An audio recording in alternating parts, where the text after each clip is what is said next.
Sleep Hacking with London Real, brought to you by Bulletproof. Learn how to hack your sleep. We talked about the court of public opinion being more important than maybe even the courts, and I was curious where you think it's gone in the past 3 months, and where you think it's going to go. I mean, if you say a 0 is Delta Force grabbing him, and 100 is we have Edward Snowden Day in the U.S. and he's a hero, like where are we on this scale, and do you see it trending one way or the other? Yeah, I see it trending in favor of him. I think it initially began. We had this 1 week in which the White House's own handpicked internal review panel recommended that the bulk collection program be ended. And that was followed by some of the biggest tech giants meeting with the president and telling him that Snowden should get amnesty and that this kind of bulk collection needed to end. And then a federal judge issued an opinion saying that this program was likely unconstitutional. And then after that, you get the Privacy and Civil Liberties Oversight Board, which also recommends that the bulk collection program end.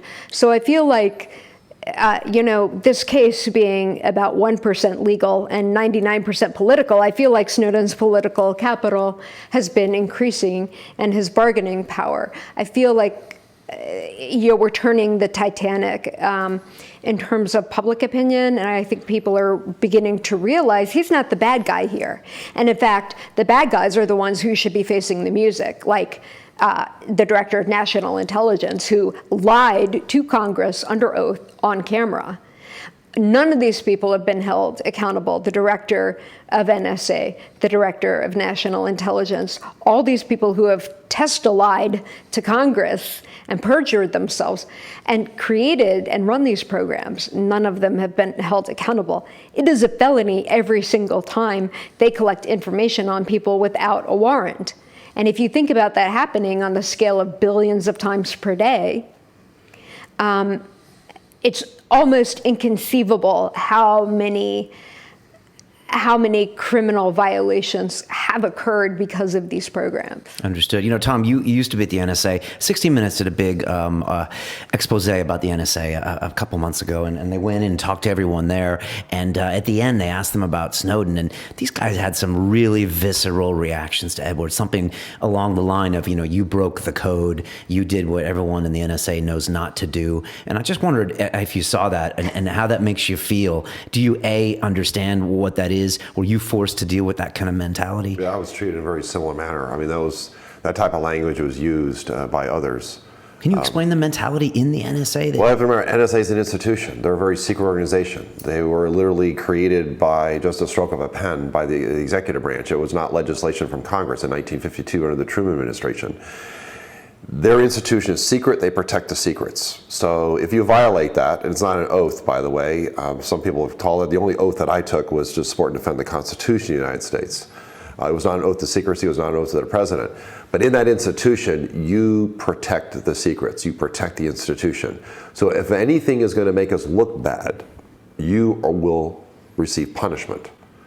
And what's happening now is if you expose government wrongdoing and illegality, if you expose the surveillance program, that's criminal. It doesn't matter that what they're engaged in is wrong and of a criminal nature. It doesn't matter that they violated FISA. I can't begin to tell you how many times. What I was confronted with right after 9/11, that had criminal sanctions. $10,000 fine, 5 years in prison for every incident, every single one. That meant one unauthorized, warrantless surveillance, electronic surveillance of a U.S. person by definition. You violated the U.S. code, the criminal code. So what has happened in the United States is we're now criminalizing those who would actually hold a mirror regarding government criminality. And yet it's the government that holds the power, and that's what makes it so dangerous in the United States to speak up about this. And when you see those people with such a hatred towards Edwin, do you think that's the old guard? Do you think the new guard at the NSA is realizing that they need to change their ways? I would just say that 60 Minutes piece was really a propaganda piece, and shame on 60 Minutes for doing that. In fact, they intentionally featured someone playing with a Rubik's Cube, which had been Edward Snowden's signal to Laura Poitras and Glenn Greenwald. They featured a bunch of young people, rah-rah, saying how great NSA NSA was. But I do believe that is the old guard, at least in the current hacktivist community. Will NSA recruit some of them? Yes, people who would be white hat hackers. But I do think the technology community is changing enough.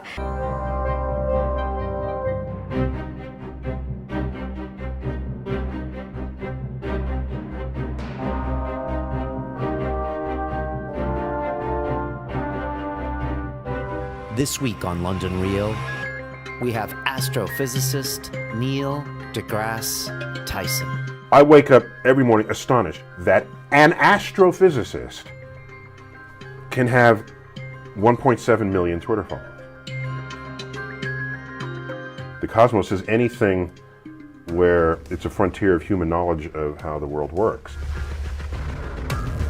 There's so many forces that want to deny a scientific truth just because it conflicts with their ideology.